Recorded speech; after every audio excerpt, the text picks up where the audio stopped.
What if you could flip a switch and change the hiring behavior of the entire tech industry? Well, in this explainer, we're going to break down a really fascinating argument from our source material. And it all comes down to one big, bold number, $100,000, and how it connects to the wild world of H-1B visas. This right here, this is the core question our source material tries to answer. It puts forward a pretty bold solution, suggesting that you can actually reshape corporate behavior with a single, really powerful financial lever. So let's see exactly how they build that case. So where does the argument start? Well, it begins with what the source presents as a kind of puzzle, a mystery inside the H-1B visa system, which, is the main way U.S. companies bring in high-skilled foreign workers. To really get this puzzle, you first have to understand the sheer scale we're talking about. In 2025 alone, the source says U.S. companies filed over 400,000 applications for these visas. I mean, that's a ton of demand, but the supply? Well, that's a completely different story. Yeah, this slide really lays out the giant mismatch. You have over 400,000 applications flooding in, all fighting for just 85,000 available spots. It's basically a lottery, right? And the vast majority of companies are going to lose. So the really important question is, what happens to them after they lose?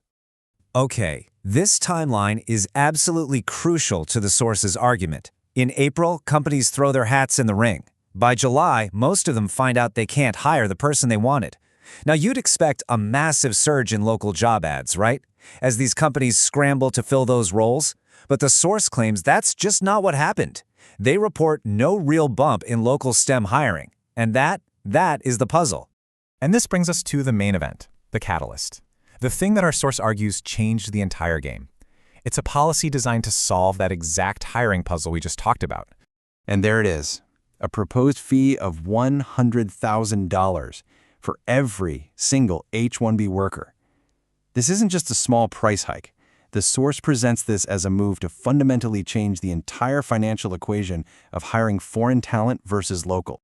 So this was announced back in September of 2025, and according to the source, the purpose was incredibly direct: make hiring a foreign worker so unbelievably expensive that companies would be heavily motivated to hire a qualified local engineer first.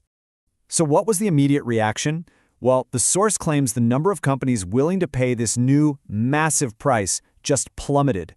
Reportedly, only about 70 companies were like, okay, we'll pay it. That suggests a huge and immediate shift in corporate thinking. So if the fee was the cause, what was the effect? This next part gets into the source's primary piece of evidence, which they argue shows the policy worked exactly as they thought it would. Let's walk through this new timeline. The policy gets announced in September.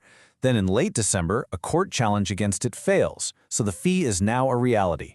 And then, just weeks later, in January, the source points to data from Indeed showing what they describe as a huge bump in ads for software jobs.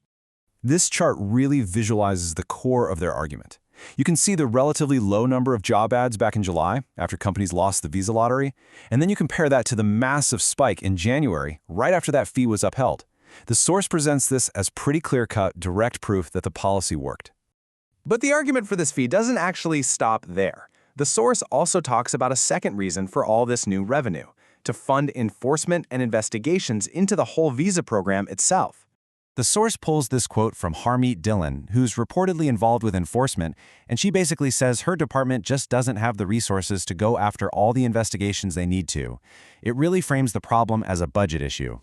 And to put their workload into perspective, the source notes there are already 175 active investigations going on.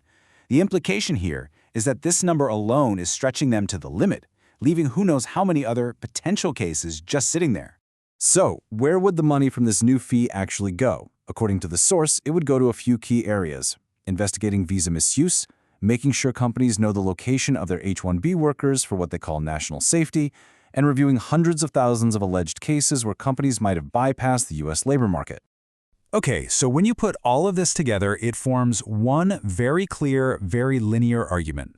Let's just boil it down to the essential steps.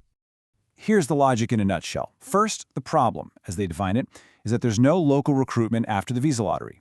Second, the catalyst is this giant new fee. Third, the result they point to is that sudden spike in job ads. And their final conclusion? The financial pressure from the fee is the direct cause. It proved the policy works. The argument laid out in the source material is a really powerful case for using a big financial stick to influence the hiring market. Now, whether you agree with it or not, it definitely forces you to think about the role economic incentives can play. And so it leaves us with this big question. Are high fees like this the future of skilled immigration policy?